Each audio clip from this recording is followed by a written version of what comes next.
សួស្តីបងប្អូនទាំងអស់គ្នាថ្ងៃនេះយើងនឹងលើកយកករណីតារាសម្ដែងហុងកុងម្នាក់ទៀតមកនិយាយនាងធ្លាប់ជាបវរកញ្ញាដែលល្អឥតខ្ចោះបំផុតម្នាក់នៅហុងកុងសម្រស់ស្រស់ស្អាតទេពកោសល្យនិងកេរ្តិ៍ឈ្មោះដែលមនុស្សរាប់លានអ្នកស្រឡាញ់ហើយមនុស្សជាច្រើនគិតថាជីវិតរបស់នាងគឺដូចរឿងនិទានមានទាំងកិត្តិយសទ្រព្យសម្បត្តិនិងអនាគតភ្លឺស្វាងក្នុងពិភពសិល្បៈប៉ុន្តែតើមានអ្វីកើតឡើងពិតប្រាកដក្រោយនាងចូល TVB ហេតុអ្វីតារាស្រីដែលគ្រប់គ្នាធ្លាប់សរសើរថាល្អឥតខ្ចោះម្នាក់នេះបែរជាជួបការខកចិត្តការរិះគន់និងអាជីពដែលមិនដូចការរំពឹងទុកតើនេះជាការសម្រេចចិត្តខុសឬមានរឿងអ្វីមួយនៅពីក្រោយឆាកដែលមនុស្សភាគច្រើនមិនធ្លាប់ដឹងអញ្ចឹងកុំឲ្យខាតពេលយូរយើងទៅតាមដានរឿងនេះទាំងអស់គ្នា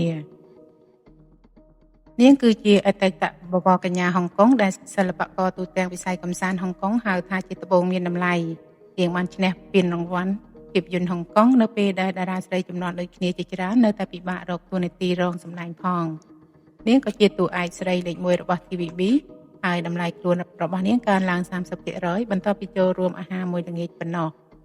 ប៉ុន្តែក្រោយការតុបតែងមុខជារៀងរាល់ថ្ងៃរយៈពេល2ម៉ោងមានស្ត្រីម្នាក់ដែលធ្លាប់និយាយថាសូម្បីតែមានមុនតូចមួយក៏ធ្វើឲ្យខ្ញុំមានអារម្មណ៍ថាខ្លួនឯងខុសដែរនាងរស់នៅក្រោមរូបភាពដ៏ល្អឥតខ្ចោះអស់រយៈពេល15ឆ្នាំមុននឹងសម្រេចចិត្តបំផ្លាញរូបភាពនោះដោយខ្លួនឯងនៅយប់បុណ្យគ្រីស្មាស់ដ៏ស្រស់ស្អាតមួយដូច្នេះតើរូបភាពស្អាតក្នុងវិស័យសិល្បៈអ្វីដែលបានធ្លាក់ចុះនៅយប់នោះហើយក្រោមរូបភាពស្អាតក្នុងវិស័យសិល្បៈទាំងអស់នោះតើមុខមាត់ពិតរបស់ស្ត្រីម្នាក់នេះជាអ្វីប្រកបណាស់ខេតស៊ុយមិនមែនជាឈ្មោះចម្លែកសម្រាប់អ្នកទេខេតស៊ុយកើតនៅថ្ងៃទី19ខែមិថុនាឆ្នាំ1979នៅហុងកុងក្នុងគ្រួសារជនជាតិហាក់កាដែលមានដើមកំណើតមកពីបូឡូអ៊ុយស៊ូខេត្តគួងដុងគ្រួសាររបស់នាងធ្វើជំនួញមិនមែនជាអ្នកមានខ្លាំងទេប៉ុន្តែមានជីវភាពមធ្យមសមរម្យឪពុករបស់នាងថែមទាំងឲ្យកាតឥណទានបន្ថែមមួយដល់នាងតាំងពីអាយុ10ឆ្នាំដើម្បីបង្រៀនឲ្យនាងចេះគ្រប់គ្រងលុយដោយខ្លួនឯងចាប់ពីអាយុ4ឆ្នាំម្ដាយរបស់នាងដែលជាអតីតអ្នករាំបាននាំនាងទៅរៀនបាល់លេព្រោះចង់ឲ្យកូនស្រីមានភាពស្រស់ស្អាតនិងមានកាយវិការទន់ភ្លន់មានអាណាគិតថាការសម្រេចចិត្តធម្មតាមួយនេះនឹងក្លាយជាចំណុចចាប់ផ្ដើមនៃរឿងឈឺចាប់ក្នុងកុមារភាពរបស់ខេតស៊ុយឡើយនាងស្រឡាញ់បាល់លេខ្លាំងណាស់ហើយសុបិនចង់ក្លាយជាអ្នករាំអាជីពនាងហាត់យ៉ាងខិតខំអស់រយៈពេល7ឆ្នាំប៉ុន្តែនៅអាយុ11ឆ្នាំគ្រោះថ្នាក់មួយក្នុងពេលហាត់បានធ្វើឲ្យកជើងស្ដាំរបស់នាងរងរបួសធ្ងន់គ្រូពេទ្យបាននិយាយពាក្យមួយដែលឈឺចាប់បំផុតសម្រាប់ក្មេងស្រីតូចម្នាក់ចាប់ពីពេលនោះទៅនាងមិនអាចរាំបាល់លេបានទៀតទេសម្រាប់ក្មេងស្រីអាយុ11ឆ្នាំដែលពិភពលោកទាំងមូលរបស់នាងមានតែបាល់លេនោះវាដូចជាមេឃរលំចុះមកលើខ្លួននាងចាក់សោខ្លួនឯងក្នុងបន្ទប់ហើយយំអស់ជាច្រើនថ្ងៃប៉ុន្តែខេតស៊ុយមិនមែនជាមនុស្សដែលចោះចាញ់វាសនាងាយៗទេ3ឆ្នាំក្រោយមកនៅអាយុ14ឆ្នាំនាងបានឈរឡើងវិញហើយបដូរទៅរាំ hip hop និង jazz dance ជំនួសវិញនាងហាត់យ៉ាងខិតខំហើយរាំបានស្អាតជាងសម័យរាំបាល់លេទៀតភាពមិនព្រមចោះចាញ់នេះបានជួយនាងយ៉ាងខ្លាំងនៅពេលក្រោយពេលនាងចូលក្នុងពិភពសិល្បៈហុងកុងដែលពោរពេញដោយការប្រកួតប្រជែងខ្លាំងបន្ទាប់មកនាងបានទៅសិក្សានៅសហរដ្ឋអាមេរិកដែលចូលរៀននៅ University of California Davis ដែលជាសាកលវិទ្យាល័យសាធារណៈល្បីមួយរបស់អាមេរិកក្រៅពីភាសា Cantonese និង Mandarin នាងក៏អាចនិយាយបានទាំងអង់គ្លេស ជប៉ុន ស្ប៉េនីស បារាំងនិងប៉ូទុយហ្គីសផងដែរសរុបនាងចេះ6ភាសានាងពិតជាស្ត្រីឆ្លាតវៃខ្លាំងមិនមែនគ្រាន់តែជាបវរកញ្ញាស្អាតសម្រាប់តាំងបង្ហាញដូចមនុស្សជាច្រើនគិតទេនៅឆ្នាំ2004បន្ទាប់ពីបញ្ចប់ការសិក្សានិងត្រឡប់មកហុងកុងវិញនាងធ្វើការនៅក្រុមហ៊ុនសំណង់មួយជាអ្នកសម្របសម្រួលគម្រោងនិងជាអ្នកបកប្រែក្រម៉ោងប្រាក់ខែរបស់នាងប្រហែលជាង$20,000ហុងកុងក្នុងមួយខែដែលចាត់ទុកថាល្អខ្លាំងសម្រាប់ពេលនោះជីវិតរបស់នាងស្ងប់ស្ងាត់និងមានស្ថិរភាពបើអ្វីបន្តបែបនោះប្រហែលនាងនឹងរៀបការជាមួយបរិសុទ្ធអ្នកមានម្នាក់ហើយរស់នៅយ៉ាងសុខស្រួលរហូតដល់ចាស់ហេតុផលរបស់មេការនាងគឺសាមញ្ញរហូតដល់គួរឲ្យអស់សំណើចអ្នកចូលប្រកួតនឹងទទួលការបណ្ដុះបណ្ដាលឥតគិតថ្លៃរយៈពេល6ខែដូច្នេះគាត់គិតថានាងគួរទៅសាកល្បងដើម្បីបើកភ្នែកនិងទទួលបទពិសោធន៍ថ្មីកេតស៊ុយគិតមួយផ្លែតហើយសម្រេចចូលប្រកួតលេងប៉ុណ្ណោះព្រោះនាងមិនដែលមានបំណងចូលវិស័យសិល្បៈឡើយនាងបានដាក់ពាក្យប្រកួតរហូតដល់ពាក់ផ្ដាច់ព្រាត់ហើយចាប់ពីពេលនោះមកជីវិតធម្មតារបស់នាងក៏មិនអាចត្រឡប់វិញបានទៀតនៅយប់ថ្ងៃទី13ខែសីហាឆ្នាំ2004កម្មវិធីផ្ដាច់ព្រាត់ Miss Hong Kong ត្រូវបានរៀបចំនៅ TVB City ក្នុងតំបន់សុងខ្វាន់អូ គណៈកម្មការសុទ្ធតែជាតារាល្បីៗរបស់ហុងកុងដូចជាអ្នកដឹកនាំរឿង Johnny To និងតារាចម្រៀង Karen Mok, Gigi Luong និង Jordan Chan ចំណែកពិធីករវិញគឺ Eric Seng និង Natalie Chan ដែលល្បីថាសួរសំណួរចាក់ដោតនិងមិនងាយលើកលែងឲ្យអ្នកប្រកួតណាម្នាក់ទេ Kate Sui ពាក់ប្រាក់លេខ 6 នាងមានអាយុ25ឆ្នាំដែលជាអ្នកប្រកួតអាយុច្រើនជាងគេនៅយុគនោះមានមនុស្សខ្លះចំអកថានាងចាស់ពេកសម្រាប់ការប្រកួតបវរកញ្ញាប៉ុន្តែនៅវគ្គបង្ហាញទេពកោសល្យនាងបានបង្ហាញការរាំ hip hop ដ៏ខ្លាំងក្លាធ្វើឲ្យគណៈកម្មការសរសើរថាក្បាច់រាំរបស់នាងច្បាស់លាស់និងមានការវឹកហាត់អាជីពពិតៗក្នុងវគ្គសម្លៀកបំពាក់សេរីនាងបង្ហាញខ្លួនក្នុងរ៉ូបវែងដែលមានរន្ធខ្ពស់និងតុបតែងពណ៌មាសយ៉ាងទាក់ទាញបន្ទាប់មកដល់វគ្គសំណួរចម្លើយហើយ Eric Seng បានសួរសំណួរពិបាកខ្លាំងដូចជាដាក់អន្ទាក់អ្នកប្រកួតគាត់បានសួរថាបន្ទាប់ពីឈ្នះមង្គុតបវរកញ្ញានាងនឹងត្រូវចូលរួមកម្មវិធីសប្បុរសធម៌និងជួបមនុស្សមានអំណាចនិងមានកិត្តិយសជាច្រើនដូច្នេះមនុស្សមួយចំនួនអាចយល់ច្រឡំថានាងកំពុងចូលចិត្តអ្នកមានអំណាចដើម្បីផលប្រយោជន៍ខ្លួនឯងតើនាងគិតយ៉ាងណានេះជាសំណួរដាក់អន្ទាក់ខ្លាំងណាស់បើឆ្លើយសុភាពពេកមនុស្សនឹងថានាងខ្លាំងខ្លាយបើឆ្លើយត្រង់ពេកគេនឹងចោទថានាងស្រឡាញ់លុយនិងអំណាចខេតស៊ុយញញឹមស្រាលហើយឆ្លើយយ៉ាងស្ងប់ស្ងាត់ថាការដែលមនុស្សម្នាក់ត្រូវគេមើលថាកំពុងចូលចិត្តអ្នកមានអំណាចឬអត់គឺអាស្រ័យលើគំនិតក្នុងចិត្តរបស់មនុស្សនោះដរាបណាយើងមិនមានបំណងប្រើមនុស្សណាម្នាក់ដើម្បីសម្រេចផលប្រយោជន៍ផ្ទាល់ខ្លួននោះវាមិនមែនជារឿងខុសទេចម្លើយនោះធ្វើឲ្យទស្សនិកជនទះដៃរំភើបពេញសាលពេលប្រកាសលទ្ធផលខេតស៊ុយឈ្នះពាន4ក្នុងយប់តែមួយជ័យលាភី Miss Hong Kong Miss Photogenic Miss International Goodwill Slimming Beauty Award នាងក្លាយជាបវរកញ្ញាហុងកុងដំបូងក្នុងប្រវត្តិសាស្ត្រដែលឈ្នះពានរង្វាន់4ក្នុងពេលតែមួយបន្ទាប់ពីក្រងមកុដនាងបានចុះកងត្រាជាមួយ TVB នៅឆ្នាំ2005នាងបានសម្ភាសតារាចម្រៀង Leon Lai ហើយតាក់ទាញចំណាប់អារម្មណ៍របស់តារាស្ដេចចម្រៀងរូបនោះបន្ទាប់មកនាងត្រូវបានអញ្ជើញឲ្យសម្ដែងក្នុង MV ចម្រៀងនិងទៅថតពាណិជ្ជកម្មនៅជប៉ុននេះជាពាក្យចចាមអារាមស្នេហាដំបូងក្នុងអាជីពសិល្បៈរបស់នាងហើយក៏ជាចំណុចចាប់ផ្ដើមនៃបញ្ហាជាច្រើនដែលតាមលងនាងអស់រយៈពេល15ឆ្នាំបន្ទាប់នៅឆ្នាំ2006នាងសម្ដែងជាប្អូនស្រីរបស់ Sharon Tang ក្នុងរឿង La Femme Desperado ហើយទោះជាតួនាទីតូចក៏ដោយប៉ុន្តែគ្រប់គ្នាចាប់ផ្ដើមស្គាល់នាងកាន់តែច្រើនប៉ុន្តែកំពូលជោគជ័យដំបូងពិតប្រាកដរបស់នាងមិនមែនមកពីរឿងភាគទូរទស្សន៍ទេតែមកពីភាពយន្តមួយក្រៅពិភព TVB នៅឆ្នាំ2007អ្នកដឹកនាំរឿង Johnny To ដែលធ្លាប់ជាគណៈកម្មការនៅយប់នាងឈ្នះមង្គុដបានជ្រើសរើសនាងដោយផ្ទាល់ឲ្យធ្វើជាតួឯកស្រីក្នុងភាពយន្តបទអូក្រិត Eye in the Sky វាជាភាពយន្តថវិកាតិចបែប Noi and Kate Sui សម្ដែងដោយមិនសូវតុបតែងមុខទេក្នុងតួនាទីជាប៉ូលីសស្រីដែលតាមដានជនល្មើសរូបភាពនោះខុសស្រឡះពីបវរកញ្ញាស្អាតភ្លឺចាញ់ចាំងដែលមនុស្សធ្លាប់ចងចាំនៅឆ្នាំ2008ក្នុងកម្មវិធី Hong Kong Film Award លើកទី27 Kate Sui បានឈ្នះពាន Best New Performer ពីរឿង Eye in the Sky វាជាសមិទ្ធផលប្រវត្តិសាស្ត្រដ៏សំខាន់សម្រាប់នាងគឺជាអតីត Miss Hong Kong តែម្នាក់គត់របស់ TVB ក្នុងសម័យនោះដែលអាចឈ្នះពាននៅកម្មវិធី Hong Kong Film Award បានមិនត្រឹមតែប៉ុណ្ណោះនាងក៏បង្កើតកំណត់ត្រាពិសេសមួយក្នុងវិស័យកម្សាន្តហុងកុងផងដែរ Kate Sui ក្លាយជាសិល្បករដំបូងគេដែលឈ្នះពាន Best Newcomer ទាំងក្នុងវិស័យចម្រៀងភាពយន្តនិងទូរទស្សន៍នៅឆ្នាំ2009នាងបានចេញ EP ដំបូងឈ្មោះ Kiss Me Kate ហើយក្នុងឆ្នាំនោះនាងឈ្នះពានតារាថ្មីចំនួន4ពីកម្មវិធីពានចម្រៀងធំៗនៅហុងកុងឆ្នាំ2008ក៏ជាឆ្នាំដែលរឿង Moonlight Resonance ល្បីខ្លាំងទូទាំងហុងកុងផងដែររឿងនេះមានអត្រាអ្នកមើលមធ្យម47ពិន្ទុហើយខ្ពស់បំផុតដល់50ពិន្ទុដែលជាកំណត់ត្រាខ្ពស់បំផុតរបស់ TVB ចាប់តាំងពីឆ្នាំ1991មក Kate Sui សម្ដែងជា Lock Them ដែលជាតួស្រីកំណាចចេះប្រងការធ្វើឲ្យអ្នកមើលទាំងស្អប់និងអាណិតនាងក្នុងពេលតែមួយមានឈុតមួយតួរបស់នាងត្រូវម្ដាយបង្កើតវាយដំដោយដំបងឫស្សីហើយទឹកភ្នែកដែលហូរចេញមកគឺជាទឹកភ្នែកពិតមិនមែនការសម្ដែងទេតួនាទីអាក្រក់នេះក៏ជាតួនាទីដំបូងដែលធ្វើឲ្យអ្នកក្នុងវិស័យសិល្បៈចាប់ផ្ដើមមើលឃើញសមត្ថភាពពិតរបស់នាងកំពូលជោគជ័យទី2របស់នាងមកដល់ឆ្នាំ2011ក្នុងរឿង Light of Omission នាងសម្ដែងជា Yu Ho Ho ដែលមានរហស្សនាមថា Paris ជាមេធាវីស្រីមានមហិច្ឆតាហ៊ានធ្វើអ្វីក៏ដោយដើម្បីឡើងដល់កំពូល នាងនិងបូស្កូវ៉ងក្លាយជាគូសម្ដែងដែលធ្វើឲ្យបណ្ដាញសង្គមហុងកុងទុះការពិភាក្សាយ៉ាងខ្លាំងក្រោយមកបូស្កូវ៉ងថែមទាំងសរសើរនាងជាសាធារណៈថានាងគឺជាតារាស្រី TVB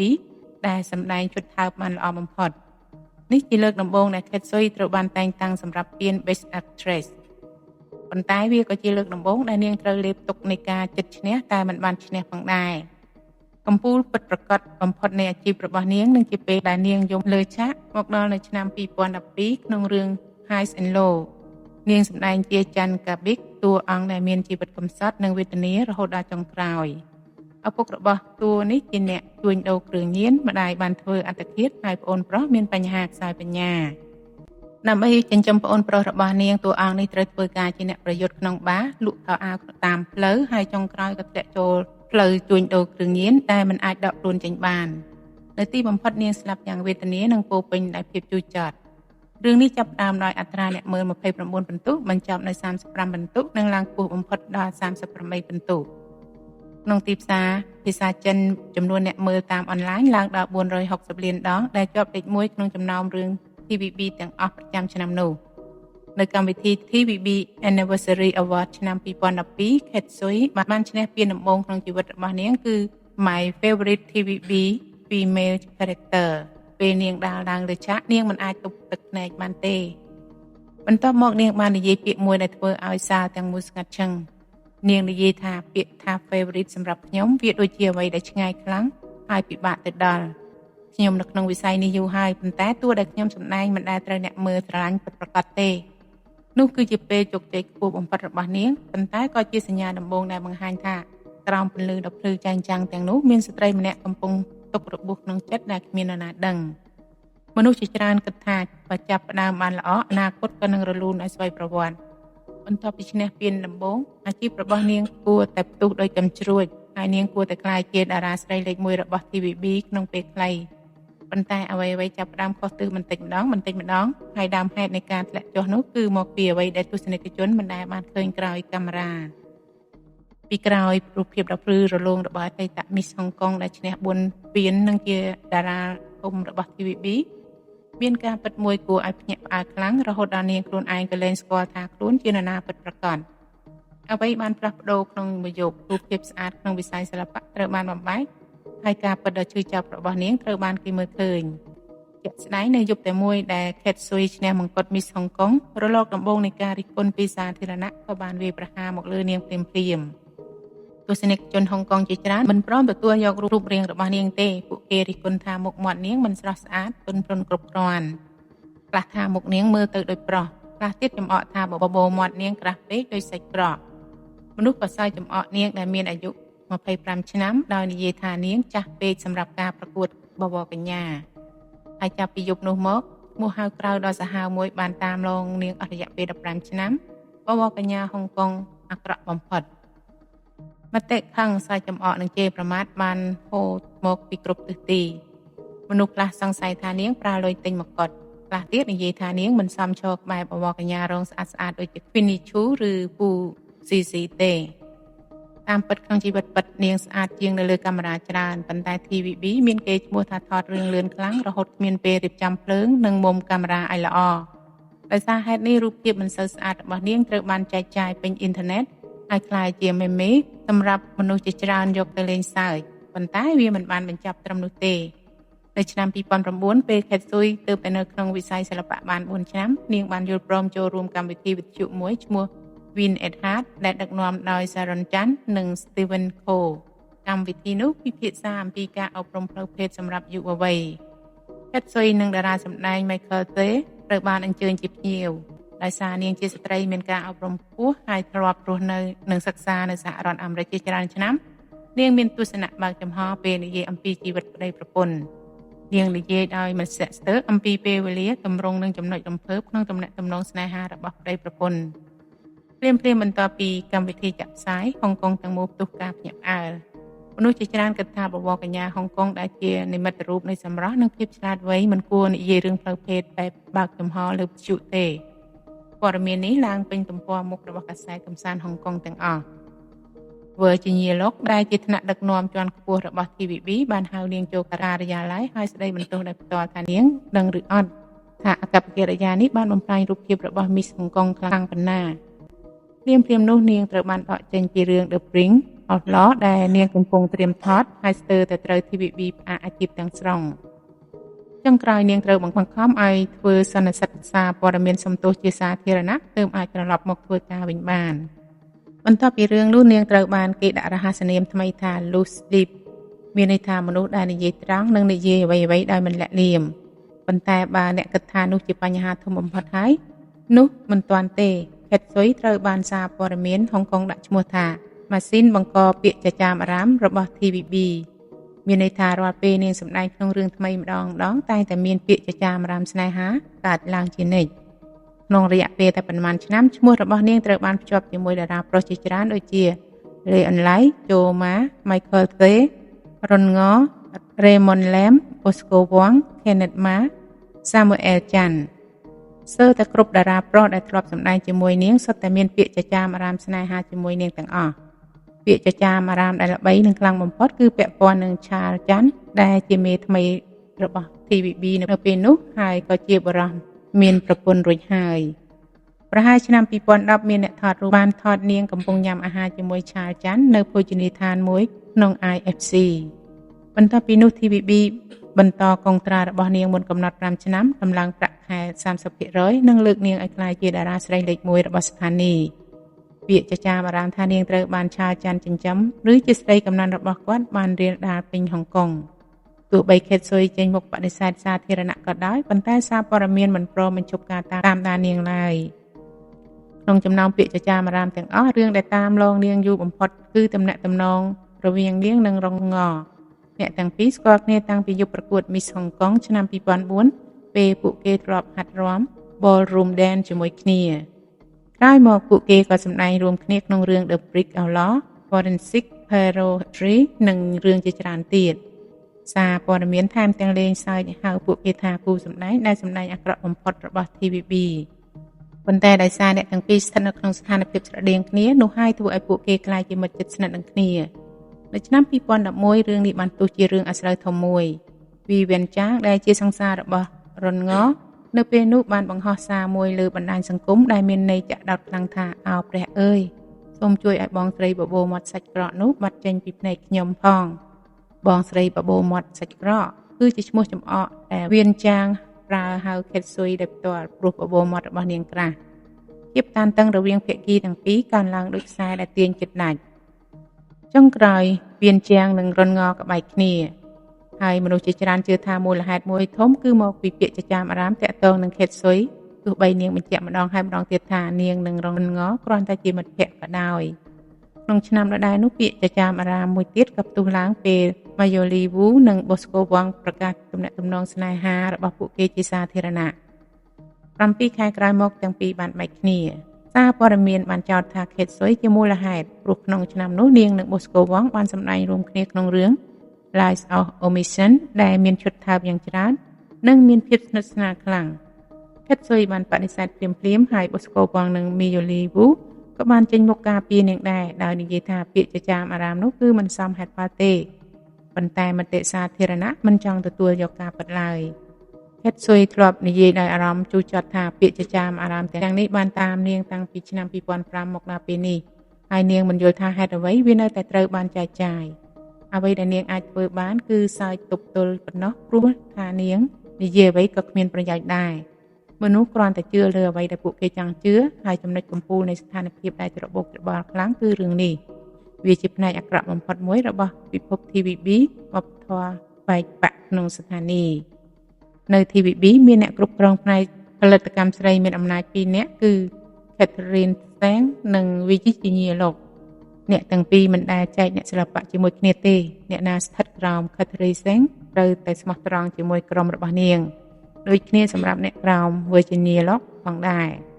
ដំបូង Kate Sui ត្រូវបានជ្រើសរើសនិងបណ្ដុះបណ្ដាលដោយ Catherine Tsang ប៉ុន្តែនាងមិនយល់ពីច្បាប់មិនសរសេរនេះទេ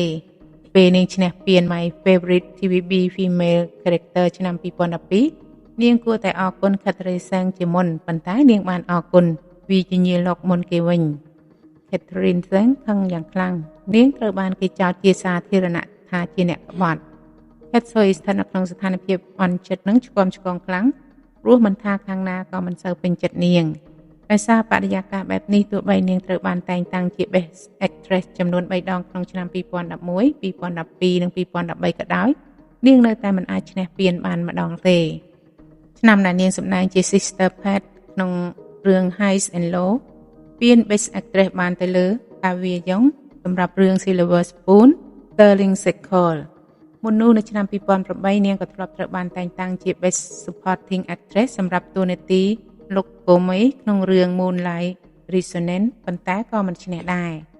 រយៈពេល8ឆ្នាំមានការតែងតាំង4ដងប៉ុន្តែគ្រប់ដងត្រូវតែមើលអ្នកដទៃឡើងទទួលពានជំនួសក្នុងពេលដូចគ្នានាងក៏ទទួលបានពាន Worst Comedy Film ពី Golden Broom Award ផងដែរនៅឆ្នាំ2014នាងបានឈ្នះពាន Worst Actress សម្រាប់ភាពយន្ត I Love Hong Kong 2013ដែលជាការវាយប្រហារផ្លូវចិត្តធ្ងន់ធ្ងរមួយសម្រាប់តារាដែលធ្លាប់ត្រូវបានតែងតាំងពានធំៗច្រើនដងរួចហើយនាងធ្លាប់ប្រាប់អ្នកសារព័ត៌មានដោយជឿចាប់ថា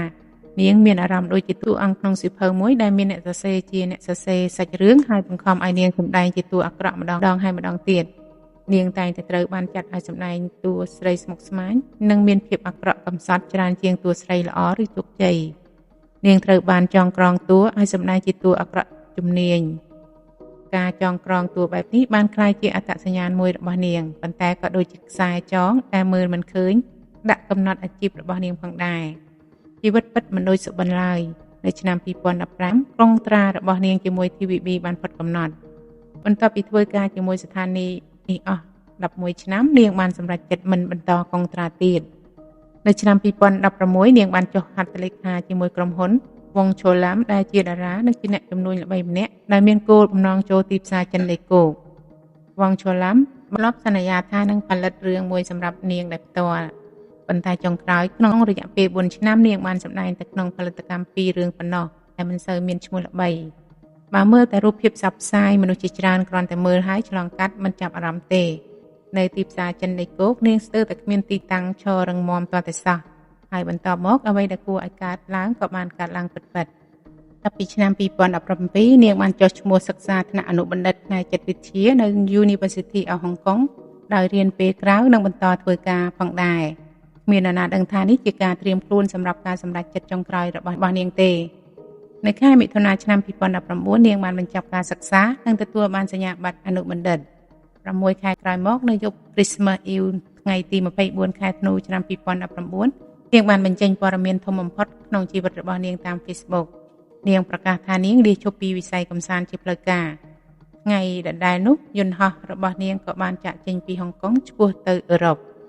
ហេតុផលដែលនាងផ្ដល់មិនមែនជារឿងអាស្រូវឬរឿងចម្រូងចម្រាសទេប៉ុន្តែជាការសារភាពដែលធ្វើឲ្យមនុស្សមានអារម្មណ៍ឈឺចាប់នាងនិយាយថានាងមានអារម្មណ៍ថាខ្លួនឯងលែងជាខ្លួនឯងទៀតហើយប៉ុន្តែខ្លាយតែជារូបភាពមួយតែប៉ុណ្ណោះរៀងរាល់ថ្ងៃនាងត្រូវចំណាយពេលប្រហែល2ម៉ោងសម្រាប់តុបតែងមុខរៀបចំសក់និងប្ដូរសម្លៀកបំពាក់មនុស្សនិយាយថានាងស្អាតប៉ុន្តែខាងក្នុងនាងមានសម្ពាធខ្លាំងរហូតដល់សូម្បីតែមានមុនតូចមួយក៏ធ្វើឲ្យនាងមានអារម្មណ៍ថាខ្លួនឯងធ្វើខុសដែរនាងបន្ថែមថាក្នុងរយៈពេល3ឆ្នាំកន្លងមកតែនាងបានចុះកុងត្រាជាមួយក្រុមហ៊ុនគ្រប់គ្រងអាជីពនាងមានអារម្មណ៍ដូចជារស់នៅក្នុងផ្ទះកញ្ចក់ដែលត្រូវគេមើលថែយ៉ាងតឹងរ៉ឹងធ្វើឲ្យនាងមិនដឹងពីរបៀបដោះស្រាយជីវិតដោយខ្លួនឯងក្រៅពីការងារនាងមានបញ្ហាក្នុងទំនាក់ទំនងសង្គមហើយចរិតរបស់នាងក៏មានចំណុចខ្វះខាតផងដែរនាងនិយាយថានាងត្រូវរៀនឲ្យចេះទទួលយកខ្លួនឯងនិងមានភាពអធិស្ឋានចំពោះខ្លួនឯងវាចំណាយពេលដល់15ឆ្នាំទើបនាងដឹងរឿងនេះច្បាស់ការសម្រេចចិត្តរបស់នាងខ្លាំងនិងដាច់ខាតរហូតធ្វើឲ្យមនុស្សជាច្រើនមានអារម្មណ៍ភ្ញាក់ផ្អើលនាងបានលក់អចលនទ្រព្យទាំងអស់នៅហុងកុងរួមទាំងអាផាតមិនប្រណិតនៅ Resident Bel Air ដែលជាតំបន់មានតម្លៃខ្ពស់មួយដែលលក់បានប្រហែលជា $17.6 លានហុងកុងនាងក៏លក់រថយន្តរបស់ខ្លួននិងលុបគណនី Facebook និង Instagram ទាំងអស់បន្ទាប់មកនាងបានផ្លាស់ទៅរស់នៅអឺរ៉ុប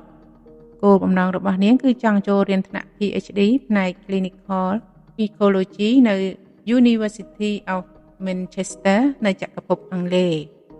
គោលដៅចុងក្រោយរបស់នាងគឺក្លាយជាអ្នកចិត្តវិទ្យាព្យាបាលដែលអាចជួយមនុស្សដែលមានបញ្ហាសម្ពាធផ្លូវចិត្តដោយដែលនាងធ្លាប់ឆ្លងកាត់សូម្បីតែមិត្តរួមសម្ដែងចិត្តស្និទ្ធក៏ភ្ញាក់ផ្អើលខ្លាំងដែររុនងបាននិយាយក្នុងកម្មវិធីមួយថាគាត់លែងមានវិធីតាក់ទងនាងទៀតហើយ វិស័យសិល្បៈហុងកុងទាំងមូលក៏រងការរំជើបរំជួលពីការសម្រេចចិត្តនេះដែលមានភាពដាច់ខាតនិងរឹងមាំដូចជាការកាត់ផ្តាច់ដីតការទាំងស្រុងពេលអ្នកសារព័ត៌មានសួរថានាងនឹងត្រឡប់មកវិញឬអត់នាងឆ្លើយថាទោះបីត្រឡប់ក៏ដោយយើងនឹងធ្វើតែការងារក្រោយឆាកប៉ុណ្ណោះហើយនឹងមិនឈរមុខកាមេរ៉ាទៀតទេពេលគេសួរអំពីជីវិតអនាគតរបស់នាងនាងបានទុកពាក្យមួយដែលដូចជាសេចក្តីប្រកាសពេញជីវិតរបស់នាងការញ៉ាំដំឡូងធ្វើឲ្យខ្ញុំសប្បាយជាងការទៅញ៉ាំអាហារក្នុងភោជនីយដ្ឋានថ្ងៃ5បន្ទាប់ពីយប់ Christmas Eve នោះ6ឆ្នាំកន្លងផុតទៅដល់ខែឧសភាឆ្នាំ2025មានព្រឹត្តិការណ៍មួយដែលធ្វើឲ្យមនុស្សនឹកឃើញខេតស៊ុយម្ដងទៀតវាកើតឡើងពេល Raymond Lam រៀបចំការប្រគំតន្ត្រី7យប់ជាប់គ្នានៅ Hong Kong Coliseum ក្នុងពេលសម្ដែងបទ Let's Get Wet គាត់បានអញ្ជើញ Chrissy Cho ឲ្យរាំជាមួយលើឆាកភ្លាមនោះទស្សនិកជនបាននឹកឃើញការពី15ឆ្នាំមុននៅទីតាំងដូចគ្នានិងបទចម្រៀងដូចគ្នាអ្នកដែលរាំជាមួយ Raymond Lam គឺ Kate Sui បណ្ដាញសង្គមហុងកុងផ្ទុះការនឹកស្រណោះនឹងហៅឲ្យទេវតាវិលត្រឡប់មកវិញពេលអ្នកសារព័ត៌មានសួរ Raymond Lam អំពីមិត្តចាស់របស់គាត់ញញឹមស្រាលហើយនិយាយថានាងបានចាក់ចេញពីវិស័យកម្សាន្តហើយសូមកុំរំខាននាងទៀតនោះគ្រប់គ្នាមានជីវិតរបស់ខ្លួន Jessica Sun គឺជាមនុស្សតែម្នាក់ដែលបញ្ជាក់ថានាងនៅតែមានទំនាក់ទំនងជាមួយ Kate Sui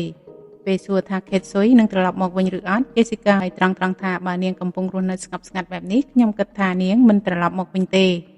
នៅខែមិថុនាឆ្នាំ2025មានអ្នកទេសចរម្នាក់បង្ហោះរូបថត Kate Sui នៅ Musée d'Orangerie ក្នុងទីក្រុងប៉ារីសដែលជាសារមន្ទីរល្បីសម្រាប់ស្នាដៃរបស់ Monet នៅក្នុងរូបថតនាងស្លៀករ៉ូបពណ៌សធម្មតាពាក់ស្បែកជើងកីឡាហើយសាក់វែងរលោងធ្លាក់ធម្មជាតិលើស្មានាងគ្មានការតុបតែងមុខទេហើយក៏គ្មានរបស់ប្រណិតដែរនាងឈរនៅមុខគំនូរល្បីមួយដែលស្ងប់ស្ងាត់កំពុងមើលវាអ្នកដែលថតរូបបាននិយាយថាភ្នែករបស់នាងមិនមានភាពតានតឹងដូចសម័យដែលនៅមុខកាមេរ៉ាទៀតទេនៅសល់តែភាពស្ងប់និងភាពសុខសាន្តប៉ុណ្ណោះមានមនុស្សដែលចាប់អារម្មណ៍លម្អិតបានឃើញថានាងពាក់ចិញ្ចៀននៅម្រាមដៃពីដៃឆ្វេងវាធ្វើឲ្យមានពាក្យចចាមអារាមថានាងប្រហែលជាបានរៀបការស្ងាត់រួចហើយប៉ុន្តែគ្មានការបញ្ជាក់ផ្លូវការពីនាងឬពីអ្នកជិតស្និទ្ធណាមួយទេដោយគ្រប់ពាក្យចចាមអារាមកន្លងមកក្នុងរយៈពេល6ឆ្នាំនាងនៅតែស្ងៀមស្ងាត់មិនបញ្ជាក់និងមិនបដិសេធនៅខែសីហាឆ្នាំ2025ម៉ាកគ្រឿងអលង្ការរបស់នាងដែលបង្កើតឡើងក្នុងឆ្នាំ2017បានប្រកាសចេញការប្រមូលថ្មីម្ដងទៀតបន្ទាប់ពីស្ងប់ស្ងាត់អស់6ឆ្នាំការប្រមូលនោះមានឈ្មោះថា Rabbit Duck Illusion Version 2វាជាកំណែកំណត់ចំនួនកំណត់ហើយគ្រប់ផលិតផលមានហត្ថលេខាផ្ទាល់និងសារសរសេរដោយដៃរបស់ Kate ផងដែរ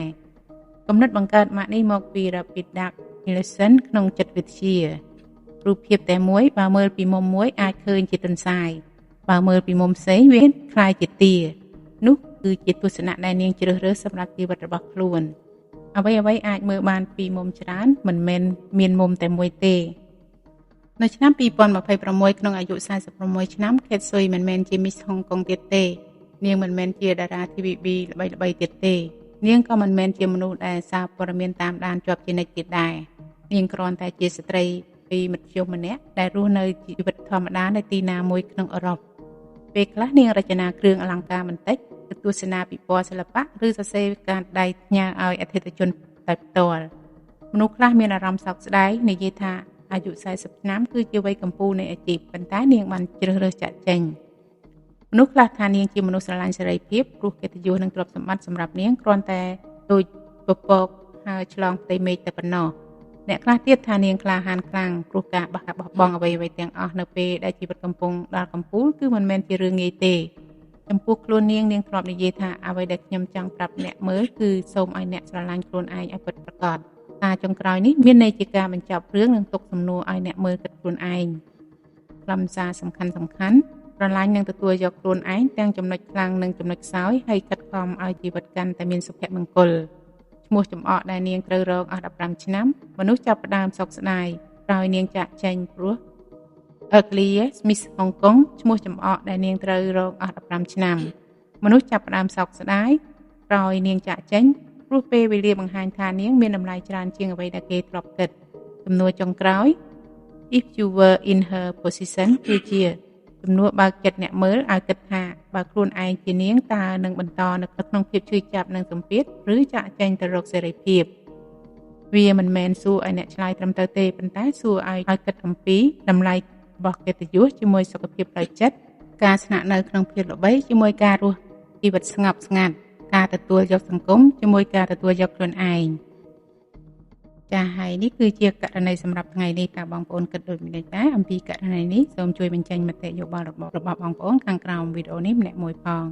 ហើយសូមអភ័យទោសដល់កំហុសខុសឆ្គងដែលកើតឡើងដោយចេតនាក្តីឬអចេតនាក្តីអរគុណបងប្អូនទាំងអស់គ្នាសម្រាប់ការតាមដានតាំងពីដើមរហូតដល់ចប់ជួបគ្នានៅថ្ងៃបន្ទាប់សូមអរគុណសូមជម្រាបលា